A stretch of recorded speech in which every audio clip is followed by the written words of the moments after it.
Alors j'ai travaillé l'an passé en effet sur les archives de la revue des cadres CFDT dans le cadre d'un mémoire de Master 2 et c'est ce qui m'a amené à rencontrer Laurent Tertrais, le rédacteur en chef de la revue actuelle, avec qui j'ai eu l'occasion d'échanger, de discuter de mon travail et plus largement de l'histoire de la revue.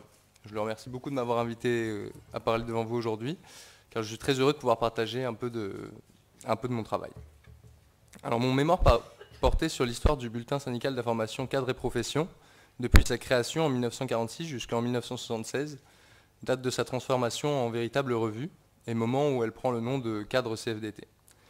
Alors, mon intention originelle était d'étudier dans quelle mesure le modèle du manager, pour ne pas dire le modèle américain, avait pesé dans la construction de l'identité des cadres, pour ne pas dire dans l'évolution de la société française.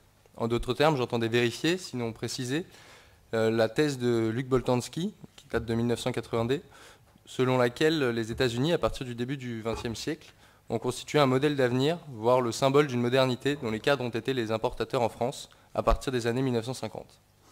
En définitive, j'ai été amené à étudier, à travers les publications de cadres et professions, comment s'est constitué le discours de la Fédération française des syndicats d'ingénieurs et cadres, la FSIC, et comment il s'est inséré dans la CFTC. J'ai ainsi étudié dans quelle mesure ce discours avait-il été influencé par le modèle américain et dans quelle mesure il avait pu peser dans la transformation de la CFTC en CFDT. Alors, la revue des cadres a donc été pour moi le moyen de faire une histoire des idées. J'ai étudié les publications de cadres et professions afin d'analyser le discours des cadres de la CFTC-CFDT à travers le contenu et l'évolution de leurs bulletins d'information. Ainsi, dans une certaine mesure, mon travail peut être lu comme l'histoire de la genèse de la revue des cadres. Au cours de ce bref exposé, j'essaierai de montrer en quoi cadre et profession, ou cadre CFDT, est un véritable objet d'histoire,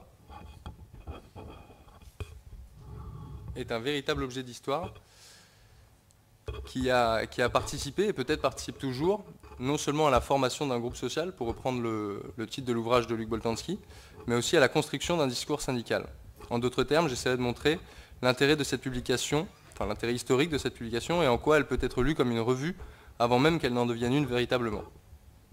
Il s'agira donc de voir dans quelle mesure cette publication apparaît précocement comme un laboratoire d'idées, ce qui justifie pleinement sa transformation en revue en 1976.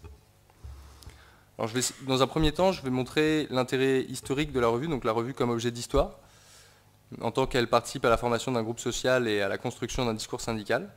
Et dans un deuxième temps, je montrerai en quoi la revue des cadres est un véritable laboratoire d'idées, depuis sa création.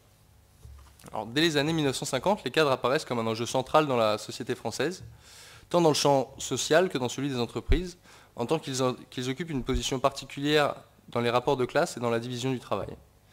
Les discours politiques et médiatiques, mais aussi syndicaux, ont insisté très tôt sur le rôle des cadres dans la société française, et cette tendance n'a cessé de se renforcer tout au long de la période dite des 30 Glorieuses, expression consacrée par l'économiste Jean Fourassier en 1979. Donc à la fin des 30 Glorieuses, la période courant grossièrement de 1950 à 1980, donc de l'après-guerre et de la reconstruction au deuxième choc pétrolier et au début de la crise économique.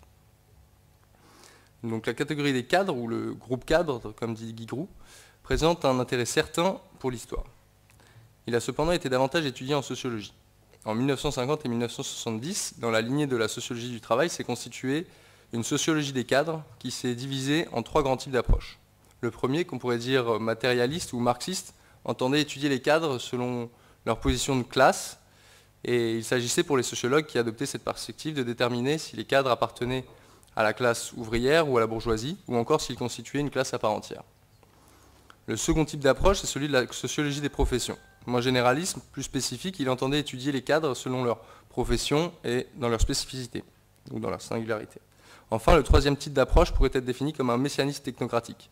Cette approche consistait à voir dans les cadres une classe de technocrates, sinon de techniciens, qui tendaient historiquement à devenir les dirigeants d'une nouvelle société industrielle, un groupe de dirigeants que Galbraith a appelé la technostructure dans son ouvrage Le Nouvel État industriel, paru en 1961, et que James Burnham étudiait déjà en 1941 dans son ouvrage L'ère des organisateurs. Cette sociographie est importante car elle est manifeste entre les lignes de cadre et profession. Les auteurs du bulletin, qui sont en grande majorité, sinon exclusivement des dirigeants de la Fédération française des ingénieurs et cadres, au moins jusqu'aux années 1970, s'inspirent beaucoup des théories sociologiques portant sur les cadres, mais aussi sur les discours, tant politiques que médiatiques, qui portent sur les cadres ou les classes moyennes. Un article de juin 1948 faisait ainsi référence à l'ère des organisateurs et présentait les cadres comme les futurs piliers des communautés d'entreprise. Cet article m'apparaît emblématique de l'ambition du bulletin, qui, dès son origine, aspire non seulement à diffuser des informations syndicales, mais aussi à propager une certaine vision de l'économie et de la société, inspirée notamment du catholicisme social et du personnalisme d'Emmanuel Meunier. Les auteurs du bulletin entendent proposer, ou plutôt suggérer, une définition du cadre en mesure de nourrir une identité syndicale. Si les définitions sont tributaires de facteurs de différents ordres, institutionnels, historiques, juridiques ou organisationnels, c'est surtout l'ordre des représentations sociales qui importe pour les syndicats. Dans cet ordre d'idées, la définition des cadres est essentiellement liée à leur position dans l'espace social. Or, les cadres appartiennent à une catégorie aux frontières floues et par là même en constante définition. Et le bulletin Cadres et Professions, entre autres, participe justement à la formation d'un groupe social en tant qu'il encourage les cadres à s'interroger sur leur position dans l'économie et la société. Par ailleurs, en tant qu'il s'interroge sur l'attitude à adopter face aux évolutions de la société française, il participe à l'élaboration d'un discours syndical propre aux cadres. C'est pourquoi le bulletin apparaît dès le début comme un laboratoire d'idées et à ce titre comme une revue avant même qu'il n'en devienne une.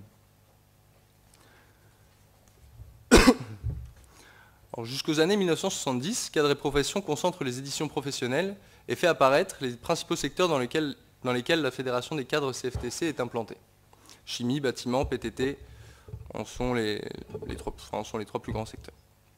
C'est lorsque la Fédération devient l'Union confédérale des cadres en 1969, véritablement, enfin le changement est décidé en 1967, mais le temps que ça se mette en place, c'est 1969, que les informations strictement professionnelles tendent à s'effacer derrière un discours portant sur les cadres dans leur globalité, comme groupe sûr de son identité. C'est aussi à ce moment que le bulletin change de format. Celui-ci se réduit, alors que la pagination augmente. On passe de 8 à 32 pages. L'évolution de la publication, dans le ton comme dans la forme, est révélateur de l'évolution de la position des cadres dans la société française, comme dans la Confédération, qui devient la CFDT en 1964. De même que la Confédération aspire à élargir son audience auprès des travailleurs, les cadres aspirent à élargir leur implantation en s'ouvrant à de nouveaux secteurs, notamment l'informatique ou la communication, et en rassemblant plus de cadres de la Confédération, afin de peser davantage dans le champ social et dans le discours syndical. La revue se fait ainsi le reflet de cette volonté et de cette ambition. Elle se dote de collaborateurs reconnus dans le champ académique ou médiatique, ainsi du sociologue Jean Boissonnat, du célèbre démographe Alfred Sauvy, ou encore du rédacteur en chef de l'Expansion, Jean Boissonnat. Dès lors, la revue aborde des questions sociales et économiques plus larges qu'auparavant. Portée par le souci de transformer la société, la revue interroge plus nettement le rapport entre syndicalisme et politique. C'est là l'exemple le plus frappant en tout cas de sa politisation et du rôle pris par Cadres et Professions dans l'élaboration de solutions non plus seulement syndicales, mais aussi sociales et économiques. Du reste, ce trait qui caractérise le bulletin dans les années 70 et qui détermine sa transformation en revue, apparaît comme l'aboutissement d'une ancienne tendance.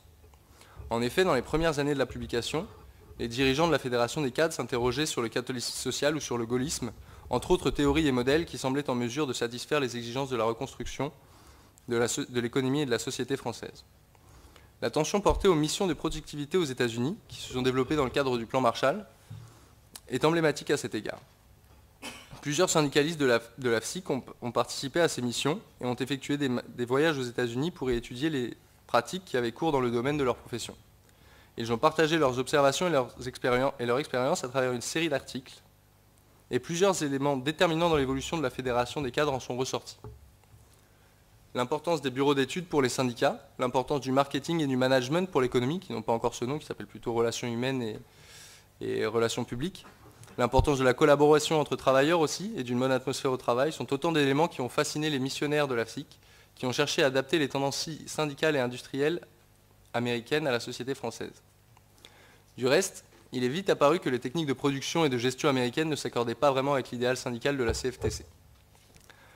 Mais en fait, si la place du modèle américain m'intéresse ici, c'est qu'il est révélateur de la démarche intellectuelle et syndicale des auteurs du bulletin.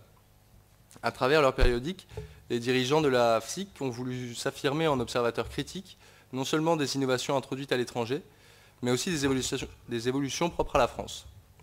Dans une certaine mesure, ils se montrent ouverts sur le monde et sur la modernité, soucieux de distinguer le bon grain de livret tant pour construire leur identité et leurs discours syndicaux que pour présenter des alternatives sociales et économiques. Comme tout média syndical, le bulletin a une dimension de propagande.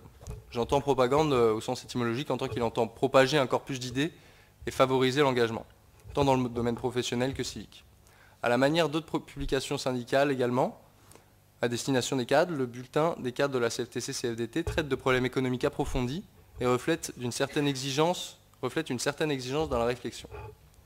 La singularité de la revue des cadres repose, à mon sens, dans sa volonté d'analyser la réalité d'un point de vue critique et d'amener ses lecteurs à réfléchir par eux-mêmes, c'est-à-dire de les encourager et de les accompagner dans une démarche qui est certes syndicale, mais qui est aussi intellectuelle. Et c'est pourquoi la revue apparaît comme le vecteur d'un nouvel esprit du